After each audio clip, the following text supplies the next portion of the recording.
Benita qëndron e ulur, duke reflektuar mbi situatën dhe sjelljet e Albës. Ajo fillon të flasë për të me një ton të përzierë mes zemërimit dhe zhgënjimit, duke u bërë qartë për të gjithë që ndodhen rreth saj se ajo ka një opinion shumë të fortë për Albën. Me një gjuhë të drejtë për drejtë dhe pa kursyer asnjë fjalë, Benita thotë se Alba është budallaqe dhe nuk po tregon logjik në veprimet e saj. Ajo thekson se ajo ka ikur truri, duke nënkuptuar se mënyra se si Alba vepron nuk ka asnjë bazë të arsyeshme dhe duket krejtësisht e paorganizuara.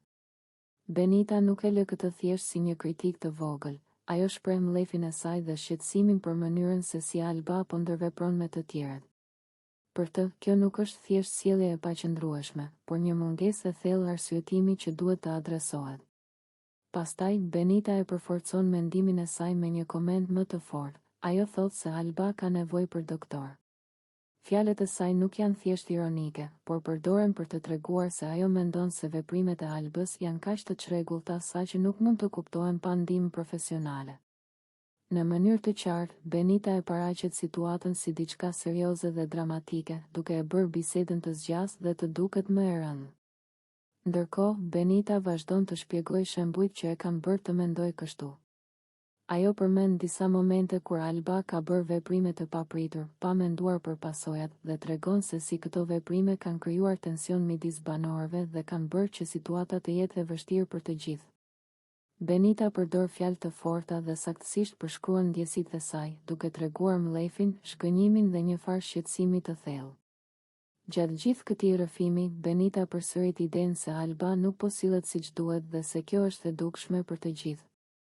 Ajo përdor tone të ndryshme të zërit, ndonjëherë më të qeta për të reflektuar mbi situatën dhe ndonjëherë më të larta për të treguar mllefin.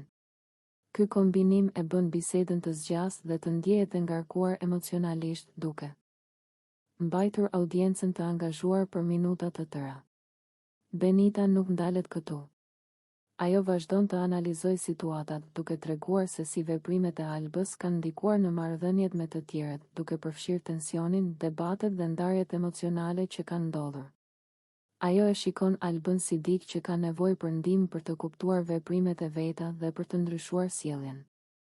Ndërsa biseda përparon, Benita përdor gjithashtu elemente të ironisë dhe humorit të thjeshtë, duke qeshur për disa momente të veprimeve të Albës, por kjo qeshur nuk e zbut rëndësinë e mesazhit të saj. Ajo përsërit fjalët kryesore, budallaqe, ikur truri dhe ka nevojë për doktor, duke e bërë bisedën të duket më dramatike dhe duke i dhënë audiencës një ritëm të qëndrueshëm për një video që zgjatet më shumë se 5 minuta. Në fund, Benita qëndron e vendosur në qëndrimin e saj.